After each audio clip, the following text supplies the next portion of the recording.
Malam ini adalah sesi keempat kitab ratapan, yaitu kesimpulan. Kita lanjutkan dulu ya. Baik, saudara. Seperti kita tahu bahwa genre atau jenis tulisan atau jenis sastra daripada kitab ratapan adalah nubuatan di Perjanjian Lama. Kita sudah membahas tentang Yesaya, Yeremia, dan sekarang ratapan ya kesimpulannya. Nah, bicara soal penulis dari kitab ratapan, sebenarnya penulis kitab ratapan ini tidak tertulis atau tercatat secara eksplisit siapa yang menulis. Tetapi menurut tradisi Ibrani kuno, penulisnya adalah Nabi Yeremia. Kenapa? Karena Yeremia adalah saksi mata kehancuran Yerusalem dan juga tercatat dalam 2 Tawarik 35 ayat 25 bahwa Yeremia menulis syair ratapan mengenai Yosia. Nah, jadi Yeremia sudah biasa menulis tentang ratapan. Saudara. Coba kita baca dulu ya, 2 Tawarik 35 ayat 25. 2 Tawarik pasal 35 ayat 25. Yeremia membuat suatu syair ratapan mengenai Yosia, Raja Yosia. Saudara. Dan sampai sekarang ini semua penyanyi laki-laki dan penyanyi perempuan menyanyikan syair-syair ratapan mengenai Yosia. Dan mereka jadikan itu suatu kebiasaan di Israel. Semuanya itu tertulis dalam syair-syair ratapan. Nah, jadi kemungkinan besar memang yang menulis adalah Yeremia. Ya. Kemudian juga dalam Septuaginta. Bapak Ibu, Saudara tentu tahu Septuaginta adalah kitab Perjanjian Lama yang diterjemahkan ke dalam bahasa Yunani, Saudara. Nah, di Septuaginta disebutkan pengarangnya adalah Yeremia dan ditempatkan setelah kitab Yeremia,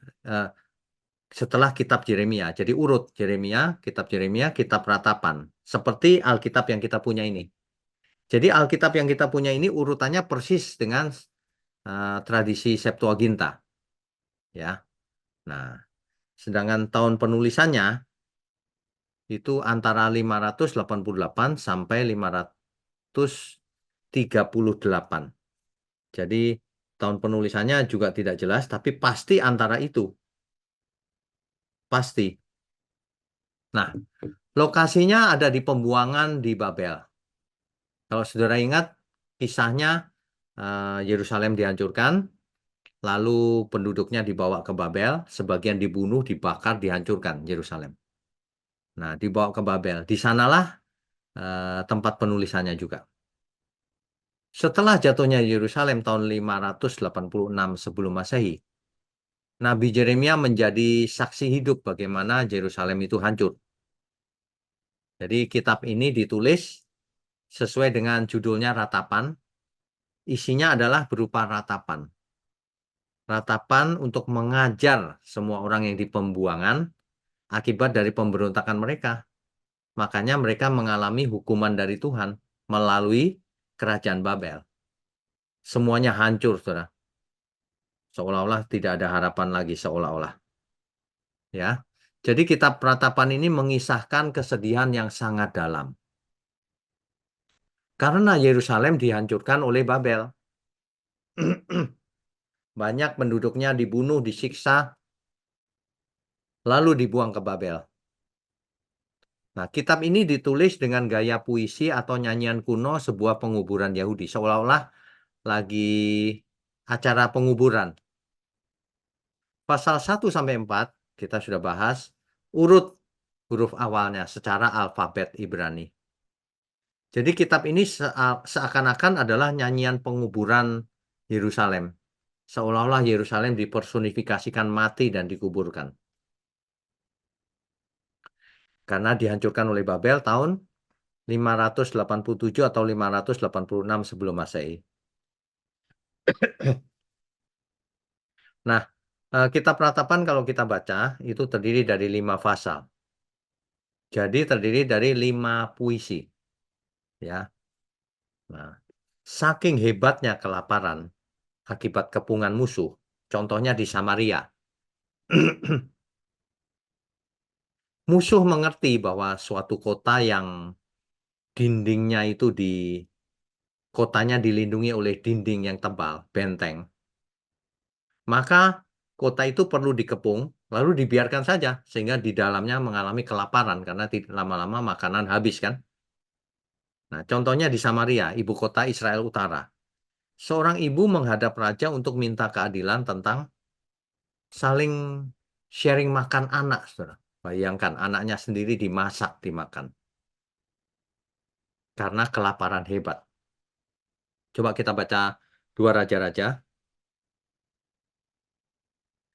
pasal 6, ayat 28 sampai 29.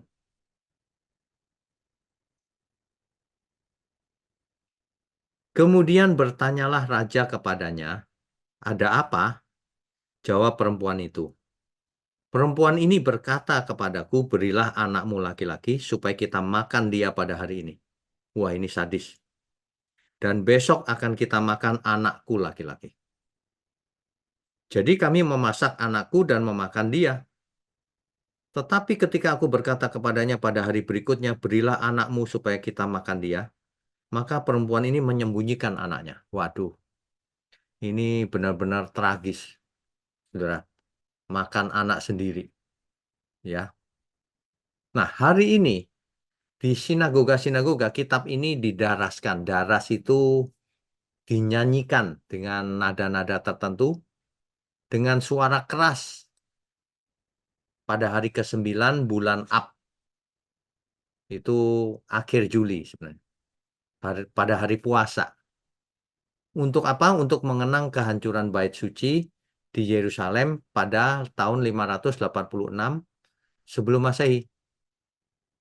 Dan Bait Suci kedua pada tahun 70 Masehi.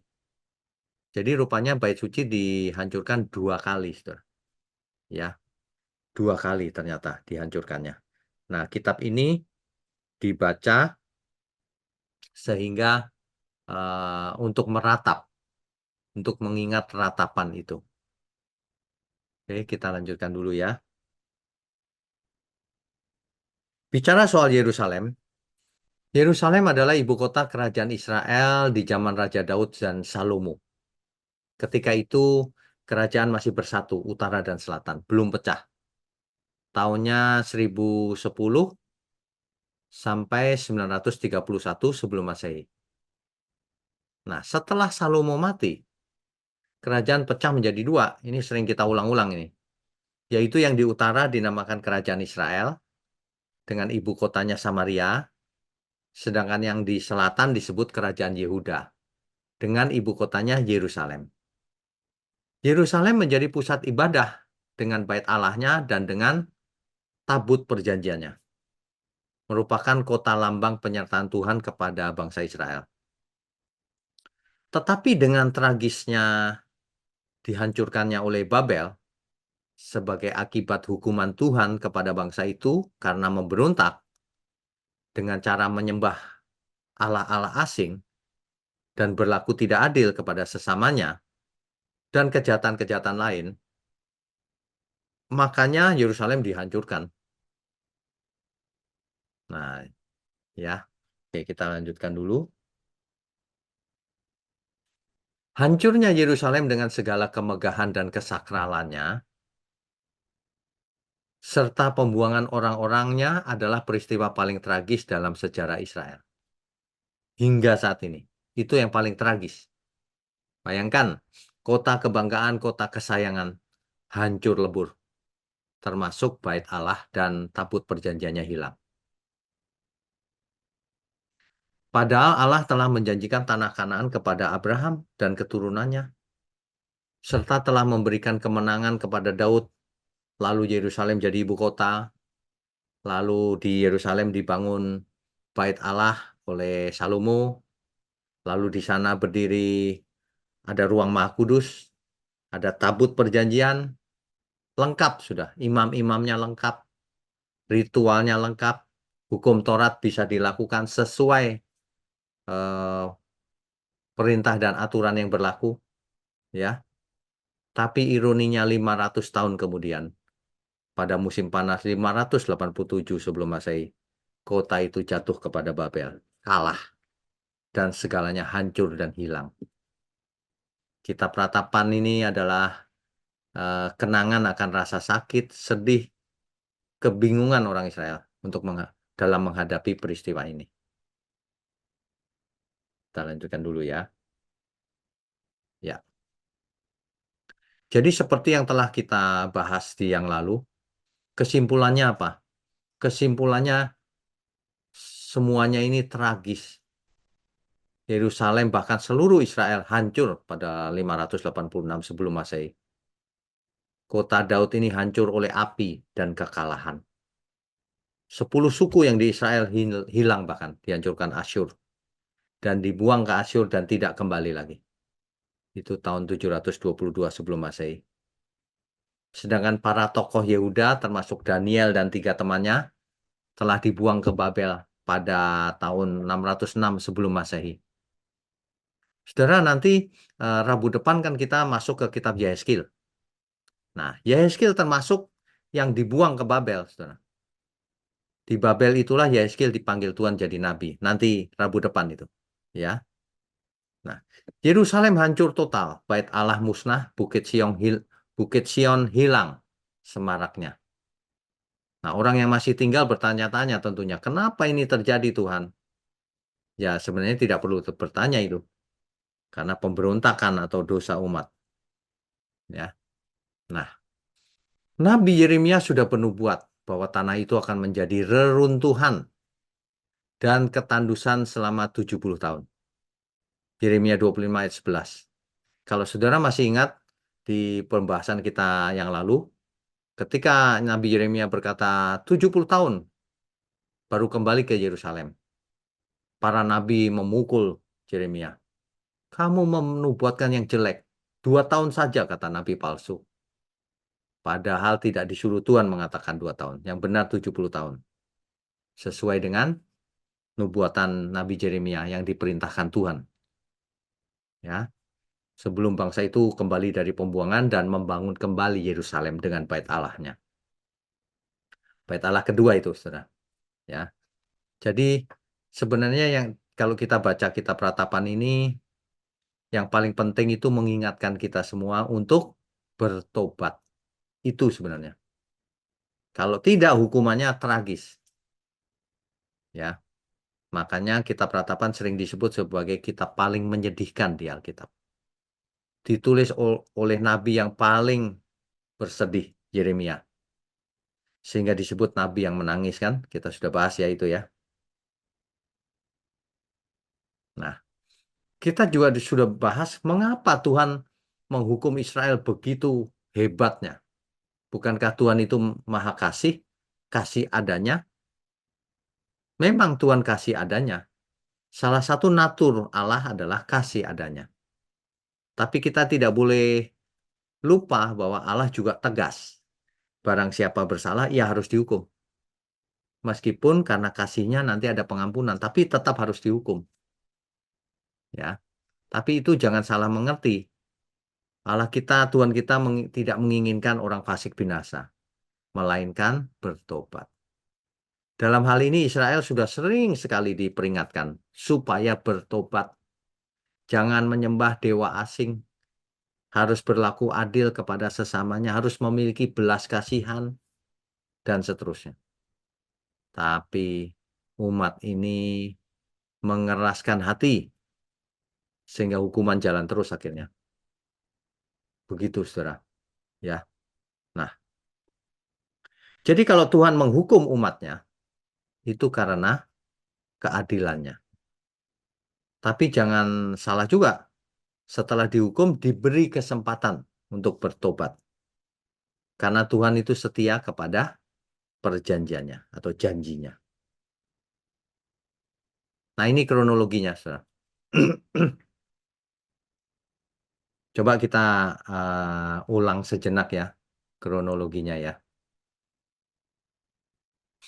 Pada tahun 1010 sebelum Masehi, Daud menjadi raja di Israel. Ketika itu Israel masih bersatu utara dan selatan. Nah, Yerusalem menjadi ibu kotanya. Setelah itu, Salomo menjadi Raja Israel 970 sebelum Masehi. Dan membangun Bait Allah yang selesainya tahun 959 sebelum Masehi. Kemudian, tidak berapa lama kemudian kerajaan Israel pecah, saudara.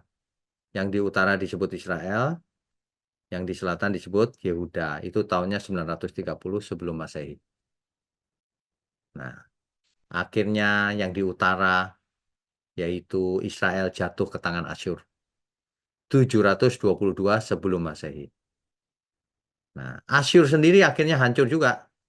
Ibu kotanya Niniwe hancur 612 sebelum Masehi. Jadi rupanya kerajaan-kerajaan itu tidak bertahan lama juga. Akan berganti-ganti kerajaan. Ya. Nah, kemudian Yerusalem sendiri hancur oleh Babel. Itu 586 sebelum Masehi. Bapak Ibu, kalau saudara kalau mau baca lebih mengulang lagi ya, itu silakan dibaca di Dua Raja-Raja pasal 24 dan 25 ya. Nah, dengan hancurnya ini timbul pertanyaan bukan?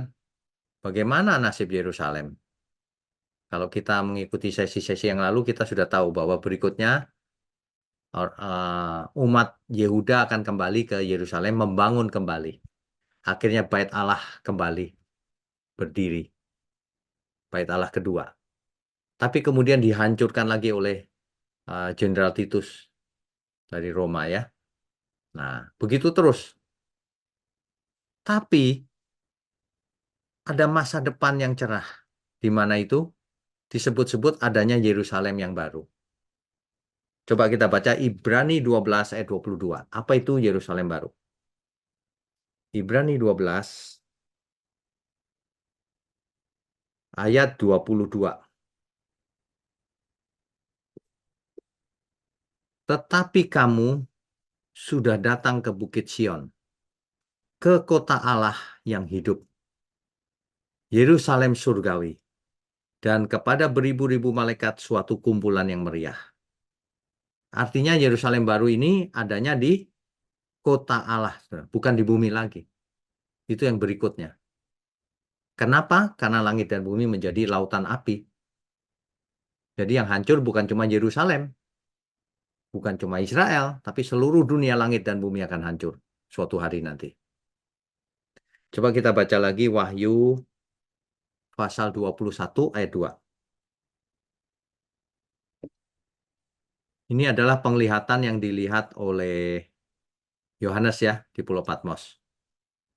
Dan aku melihat kota yang kudus, Yerusalem yang baru, turun dari surga dari Allah, yang berhias bagaikan pengantin perempuan yang berdandan untuk suaminya. Jadi ada Yerusalem baru, saudara. Bukan Yerusalem yang di bumi ini. Nah, ini hendaknya kita mengerti dengan lengkap gambar besarnya, supaya jangan kita mengulang kesalahan yang sama. Ya, Yerusalem baru adanya di langit yang baru, bumi yang baru, di kota Allah, di kerajaan surga. Saudara. Oke, kita lanjutkan dulu. Ya, saudara, pertemuan kita di Rabu depan adalah melanjutkan ke Kitab Yehezkiel. Kitab Yehezkiel ini cukup panjang, saudara, sesinya nanti. Nah, sesi pertama adalah penglihatan dari Tuhan. Ya, jadi kalau saudara mengikuti sesi 1 sampai sesi 4 ini, kitab ratapan, kita sudah bisa menyimpulkan. Kitab ratapan ini merupakan bukti sejarah yang memberikan pelajaran buat kita semua. Bahwa Israel sebagai umat pilihan yang dipilih oleh Tuhan, ternyata dihancurkan oleh Tuhan juga. Karena pemberontakan, karena ketidaktaatan. Karena dosa mereka yang fatal, saudara. Menyembah dewa asing, Allah asing. Nah, tapi kemudian diberi kesempatan untuk kembali. Ya, kembali membangun Yerusalem. Nah, ini hendaknya menjadi pelajaran buat kita, jangan kita bandel. Kita bertobat lagi, jangan kita menyembah yang lain. Itu inti yang pertama loh, jangan ada padaku, jangan ada Allah lain di hadiratku. Itu hukum dalam 10 firman Tuhan ada firman yang pertama. Sehingga cawan murka Allah ditumpahkan kalau kita menyembah yang lain. Begitu ya, saudara. Nah, makanya hari ini kalau orang Yahudi di tembok ratapan berdoa, di sinagoga-sinagoga, mendaras ratapan ini. Mendaras itu seperti mengaji, pakai nada menyanyi. Ya, itu kitab ratapan. Meratapi kenapa dulu Yerusalem hancur, yang pertama maupun yang kedua. Ya, kalau sudah tertulis, terdokumentasi secara historis begini, ya jangan kita buat salah lagi, saudara. Kalau tidak, artinya kita juga tegar tengkuk kalau begitu. Ya kan? Oke, kita bisa lanjutkan dengan diskusi dan tanya jawab. Bapak Ibu, kalau ada yang mau kita diskusikan, silakan raise hand, angkat tangan. Ya, Pak Konstanara, silakan. Halo Pak Wigno, Shalom. Kok kameranya begitu? saya yang error tadi barangkali Pak Wigno. Oh, ya udah nggak apa-apa. Silakan, silakan. Ya, terima kasih Pak Wigno untuk pelajaran malam hari ini. Cukup cukup membuat sabar dalam menunggunya Pak. Ya, Pak, saya mau tanya, kan umat Israel dihukum itu kan berpaling dari Allah ya, kepada Allah lain. ya, Tadi saya bertanya kalau kita mendengar tadi ceritanya atau firmannya bahwa umat Israel kenapa dibuang atau dihukumkan karena pertama mereka selalu berpaling dari Allah kepada Allah ya, lain atau betul, menyembah Allah lain. betul. Pak, itu menyembah itu apa seperti apa sebenarnya Pak menyembah itu? Oh, oke, baik. Hari itu menyembah dewa-dewa itu dengan berupa patung, Pak. Hari itu, ya. Jadi ala-ala Kanaan itu berupa patung waktu itu. Nah, nah, mereka menyembah ritual, Pak. Itu ritual, melakukan ritual. Umat Israel selalu dihukum karena mereka berpaling dari Allah dan menyembah Allah lain, Pak. Betul. Pertanyaan tadi menyembahnya seperti apa dan kalau ditarik di kehidupan kita sekarang bagaimana sebenarnya menyembah itu, Pak? Oke, baik. Di hari itu menyembah dewa asingnya Kanaan itu berupa patung tuh, Pak, hari itu. Makanya di 10 firman kan dikatakan jangan kau membuat patung serupa apapun. Nah, karena dewa-dewa hari itu berupa patung semuanya. Ya. Nah, masih ingat nggak Israel di kaki Gunung Sinai membuat patung lagi lembu emas, ya kan? Ya. Jadi dewa asing hari itu berupa patung-patung. Tapi hari ini kita lebih berbahaya, Pak, karena yang namanya dewa-dewa itu tidak harus berbentuk patung. Banyak sekali yang disembah manusia, contohnya Mamon. Harta dunia itu disembah nggak berupa patung, di pikiran, Pak. Oh, itu lebih bahaya, lebih bahaya.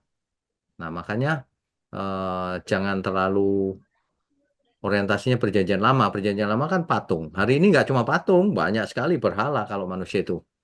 Makanya harus dilepaskan semua keterikatan itu. Begitu, Pak Konstanara. Baik, Bapak Ibu, saudara sekalian.